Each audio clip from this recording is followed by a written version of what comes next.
নমস্কাৰ সকলোকে স্বাগতম জনাইছোঁ চেনেলটোৰ আৰু এটা নতুন ভিডিঅ'লৈ। আজিৰ এই ভিডিঅ'টিত আমি RRB NTPC 2025 এক্সামৰ বাবে GS অৰ্থাৎ জেনেৰেল ষ্টাডিজৰ টপ 25 অৰ্থাৎ শীৰ্ষ 25টা MCQ ডিছকাছ কৰিম। ভিডিঅ'টোত যিকেইটা MCQ দিয়া আছে গোটেইকেইটা RRB অৰ্থাৎ ৰেলৱে বৰ্ডৰ আগৰ বিভিন্ন ধৰণৰ এক্সামত আহি গৈছে, গতিকে ভিডিঅ'টো আপোনালোকে ভালদৰে চাব আৰু শ্বেয়াৰ কৰিব। এতিয়ালৈকে আপোনালোকে যদি টেলিগ্ৰাম চেনেলটো জইন হৈ লোৱা নাই তেনেহ'লে এই কিউআৰটো স্কেন কৰি জইন হ'ব পাৰে, নাইবা এই লিংকটো ডেছক্ৰিপশ্যন বক্সত দিয়া আছে। চ' বেছি পলম নকৰি আজিৰ ভিডিঅ'টো আমি আৰম্ভ কৰোঁ। তো আজিৰ প্ৰথম প্ৰশ্নটো হৈছে Mughal এম্পায়াৰৰ Humayun's tomb is in ডেছ অৰ্থাৎ মোগল সম্ৰাট হুমায়ুনৰ এই সমাধিস্থলটো ক'ত অৱস্থিত বুলি আমাক সুধিছে। তো ইয়াৰে শুদ্ধ উত্তৰটো হ'ব অপশ্যন বি দিল্লী অৰ্থাৎ দিল্লীত সম্ৰাট হুমায়ুনৰ সমাধিস্থলটো অৱস্থিত। So next question number 2, which is the India's first defense satellite? ভাৰতৰ প্ৰথম প্ৰতিৰক্ষা উপগ্ৰহটো কোনটো হয়? ইয়াৰে শুদ্ধ উত্তৰ কোনটো হ'ব? অপশ্যন বিটো শুদ্ধ হ'ব GS-87 অৰ্থাৎ ভাৰতৰ প্ৰথমটো প্ৰতিৰক্ষা উপগ্ৰহ বা ডিফেন্স ছেটেলাইটটোৰ নাম হৈছে GS-87। Next question number 3, who conferred the title Gurudev of Rabindranath Tagore? Rabindranath ঠাকুৰক কোনে গুৰুদেৱ উপাধিটো প্ৰদান কৰিছিলে? তো ইয়াৰে শুদ্ধ উত্তৰটো হ'ব অপশ্যন এ মহাত্মা গান্ধী অৰ্থাৎ মহাত্মা গান্ধীয়ে ৰবীন্দ্ৰনাথ ঠাকুৰক এই গুৰুদেৱ উপাধিটো প্ৰদান কৰিছিলে। কুৱেশ্যন নম্বৰ 4টো হৈছে who among the following musicians who lived between 1253 and 1325 AD was traditionally considered as the inventor of tabla and sitar অৰ্থাৎ তলৰ সংগীতজ্ঞসকলৰ ভিতৰত কাক পৰম্পৰাগতভাৱে এই তবলা আৰু সিতাৰৰ উদ্ভাৱক হিচাপে গণ্য কৰা হৈছে? ইয়াৰে শুদ্ধ উত্তৰটো হ'ব অপশ্যন ডি অমীৰ খুছৰ অৰ্থাৎ এই অমীৰ খুছৰক তবলা আৰু সিতাৰৰ উদ্ভাৱক হিচাপে গণ্য কৰা হয়। কুৱেশ্যন নম্বৰ 5টো হৈছে which Indian city is known as city of pearls অৰ্থাৎ ভাৰতৰ কোনখন চহৰক মুকুতাৰ চহৰ বুলি জনা যায় বা কোৱা হয়? তো এই চাৰিটা অপশ্যনৰ শুদ্ধ উত্তৰটো হ'ব অপশ্যন এ হায়দৰাবাদ অৰ্থাৎ ভাৰতৰ মুকুতাৰ চহৰ বুলি এই হায়দৰাবাদখনক কোৱা হয়। কুৱেশ্যন নম্বৰ 6টো হৈছে which among them is the largest network in terms of area? তলত দিয়া এইকেইটাৰ কোনটো নেটৱৰ্ক ক্ষেত্ৰফলৰ ক্ষেত্ৰত আটাইতকৈ ডাঙৰ বুলি ধৰা হয় বা আটাইতকৈ ডাঙৰ কোনটো হয়? তো ইয়াৰে শুদ্ধ উত্তৰটো হ'ব অপশ্যন বি WAN অৰ্থাৎ WANটো হৈছে নেটৱৰ্কৰ ক্ষেত্ৰফলৰ ক্ষেত্ৰত আটাইতকৈ ডাঙৰ। WANৰ ফুল ফৰ্মটো হৈছে ৱাইড এৰিয়া নেটৱৰ্ক। এইটো আপোনালোকে মনত ৰাখিব। কুৱেশ্যন নম্বৰ 7টো হৈছে dash enacted during emergency by Mrs Indira Gandhi is also' known as mini constitution অৰ্থাৎ শ্ৰীমতী ইন্দিৰা গান্ধীয়ে জৰুৰীকালত প্ৰণয়ন কৰা কোনখন সংশোধনী আইনক মিনি সংবিধান বুলি জনা যায় বা কোৱা হয়? ইয়াৰে শুদ্ধ উত্তৰটো হ'ব অপশ্যন এ 42 এমেণ্ডমেণ্ট এক্ট অৰ্থাৎ 42তম সংশোধনী আইনখনক মিনি সংবিধান বুলি বা মিনি কনষ্টিটিউশ্যন বুলি কোৱা হয়। কুৱেশ্যন নম্বৰ 8টো হৈছে where is the headquarter of Indira Gandhi national centre for the arts অৰ্থাৎ ইন্দিৰা গান্ধী ৰাষ্ট্ৰীয় কলা কেন্দ্ৰৰ মুখ্য কাৰ্যালয়টো ক'ত অৱস্থিত? ইয়াৰে শুদ্ধ উত্তৰটো হ'ব অপশ্যন চি নিউ দিল্লী অৰ্থাৎ ইন্দিৰা গান্ধী ৰাষ্ট্ৰীয় কলা কেন্দ্ৰৰ মুখ্য কাৰ্যালয়টো নতুন দিল্লীত অৱস্থিত। কুৱেশ্যন নম্বৰ 9টো হৈছে the evaporation of water from the leaves of a plant is called dash উদ্ভিদৰ পাতৰ পৰা হোৱা পানীৰ বাষ্পীভৱনক কি বুলি কোৱা হয়?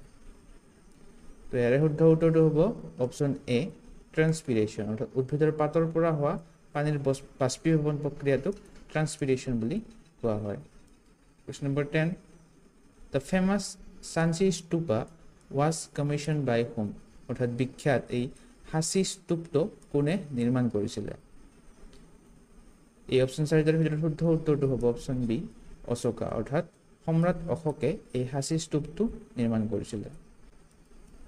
নেক্সট কুৱেশ্যন নম্বৰ 11টো হৈছে Abdur Rehman and British Raj representative mister Mortimer signed an agreement establishing this অৰ্থাৎ আব্দুৰ ৰহমান আৰু ব্ৰিটিছ ৰাজৰ প্ৰতিনিধি মিষ্টাৰ মৰ্টিমাৰে তলৰ কোনটো লাইনৰ স্থাপনৰ চুক্তিত স্বাক্ষৰ কৰিছিল তেৰে শুদ্ধ উত্তৰটো হ'ব অপচন বি ডুৰাণ্ট লাইন অৰ্থাৎ আব্দুৰ ৰহমান আৰু মিষ্টাৰ মৰ্টিমাৰে এই ডুৰাণ্ট লাইনৰ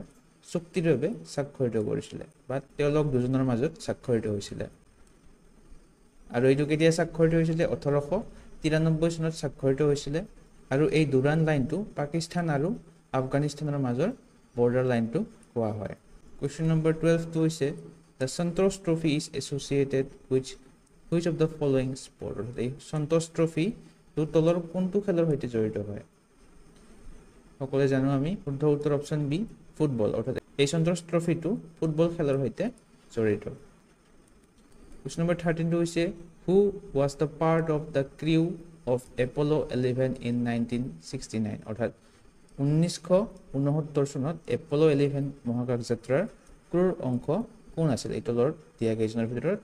শুদ্ধ উত্তৰটো হ'ব অপচন ডি নীল আমষ্ট্ৰং অৰ্থাৎ এই নীল আমষ্ট্ৰং আছিল এপলো 11 মহাকাশ যাত্ৰাৰ ক্ৰুৰ এজন টোটাল তিনিজন আছিল ক্ৰুৰ প্ৰথমজন হৈছে নীল আমষ্ট্ৰং আৰু এজন হৈছে মাইকেল কলিন্স আৰু এজন হৈছে এডউইন এলড্ৰিন এই তিনিজনকে আপোনালোকে মনত ৰাখিব Question number 14 টো হৈছে which of the following is not a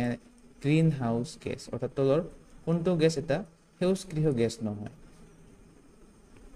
শুদ্ধ উত্তৰ হ'ব অপচন সি সালফাৰ ডাইঅক্সাইড অৰ্থাৎ এই সালফাৰ ডাইঅক্সাইডটো এটা সেউজগৃহ গেছ নহয় Next question number 15 which of the following is not a storage device computer related এটা প্ৰশ্ন তলৰ কোনটো এটা সংৰক্ষণ ডিভাইস নহয় বা স্টোৰেজ ডিভাইস নহয় ইয়াৰে শুদ্ধ উত্তৰটো হ'ব অপচন ডি মডেম এই মডেমটো এটা স্টোৰেজ ডিভাইস নহয় মডেমৰ সম্পূৰ্ণ ৰূপটো হৈছে মডুলেটৰ ডিমডুলেটৰ আৰু এই মডুলেটৰ ডিমডুলেটৰটোৱে কি কাম কৰে আমাৰ মোবাইল ফোন বা যিবিলাক কেবল আছে সেইবিলাকৰ নেটৱৰ্কৰ সিগনেলসমূহ আদান প্ৰদান কৰে Question number 16 টো হৈছে a nautical mile is equal to dash অৰ্থাৎ a nautical mile কিমান মিটাৰ হ'ব ইয়াৰে শুদ্ধ উত্তৰটো হ'ব অপচন সি 1852 মিটাৰ অৰ্থাৎ 1852 মিটাৰ Question number 17 টো হৈছে heart is a SI unit of dash অৰ্থাৎ এই হাৰ্টছটো কিহৰ SI একক হয় frequency force pressure নে current শুদ্ধ উত্তৰটো হ'ব অপচন এ ফ্ৰিকুৱেন্সি হাৰ্টছ হৈছে কম্পনাঙ্কৰ এসআই একক কেইটামান বেসিক এসআই ইউনিট ইয়াতে দিয়া হৈছে যিকেইটা এক্সামত বাৰে বাৰে সুধিয়ে থাকে লেন্থৰ এসআই ইউনিটটো হৈছে মিটাৰ থাৰ্মোডাইনামিক টেম্পাৰেচাৰৰ এসআই ইউনিটটো হৈছে কেলভিন এম্পিয়াৰটো হৈছে কাৰ ইলেক্ট্ৰিক কাৰেন্টৰ এসআই একক হয় এম্পিয়াৰটো সেকেন্ড হৈছে টাইমৰ এসআই একক তাৰপিছত লিমিনিয়াছ ইন্টেন্সিটিৰ এসআই এককটো হৈছে কেন্ডেলা আৰু এই কিলোগ্ৰামটো কাৰ এসআই একক হয় মাছৰ একক মোলটো হৈছে এমাউন্ট অফ সাবস্টেন্সৰ এসআই একক গোটেইকেইটা আপোনালোকে মনত ৰাখিব নেক্সট কোৱেশ্চন নম্বৰ 18 টো হৈছে Bathukamma festival is celebrated in which Indian state অৰ্থাৎ বাথুকাম্মা উৎসৱটো ভাৰতৰ কোনখন ৰাজ্যত পালন কৰা হয় ইয়াৰে শুদ্ধ উত্তৰটো হ'ব অপচন এ তেলেংগানা অৰ্থাৎ বাথুকাম্মা উৎসৱটো তেলেংগানা ৰাজ্যখনত পালন কৰা হয় আসলতে এই বাথুকাম্মা উৎসৱটো তেলেংগানা ৰাজ্যখনতো পালন কৰা হয় আৰু অন্ধ্ৰ প্ৰদেশ ৰাজ্যখনৰো কিছু কিছু অংশত পালন কৰে নেক্সট কোৱেশ্চন নম্বৰ 19 হৈছে Wangala festival is celebrated in which Indian state অৰ্থাৎ ওয়েঙ্গেলা উৎসৱটো কোনখন ভাৰতীয় ৰাজ্যত উদযাপন কৰা হয় শুদ্ধ উত্তৰটো হ'ব অপচন সি মেঘালয় অৰ্থাৎ এই ওয়েঙ্গেলা উৎসৱটো মেঘালয় ৰাজ্যখনত পালন কৰা হয় Question number 22 is Sasi Stupa is situated near which city? এই হাসি স্তূপটো কোনখন চহৰৰ ওচৰত অৱস্থিত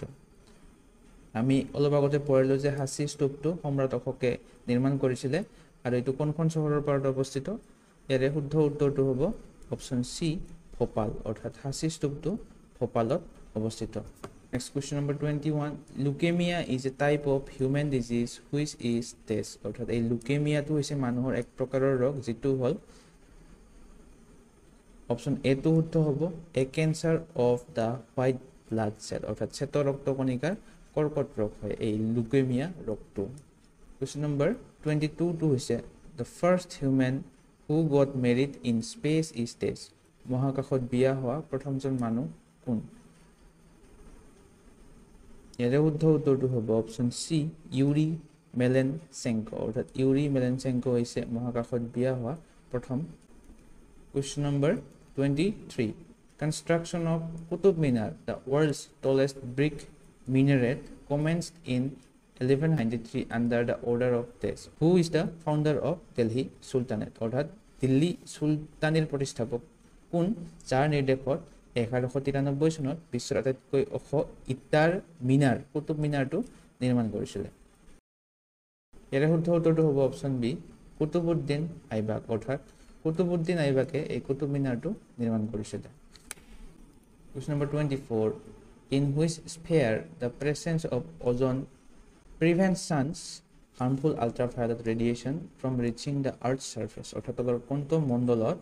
ওজন গেছৰ উপস্থিতিয়ে সূৰ্যৰ পৰা অহা অতিবেগুনীয়া বা ইউভি বিকিৰণ পৃথিৱী পৃষ্ঠত উপনীত হোৱাত বাধা দিয়ে ইয়াৰে শুদ্ধ উত্তৰটো হ'ব অপচন সি ষ্ট্ৰেটোস্ফিয়াৰ অৰ্থাৎ এই ষ্ট্ৰেটোস্ফিয়াৰত থকা ওজন গেছে ইউভি ৰে পৃথিৱীলৈ অহাত বাধা প্ৰদান কৰে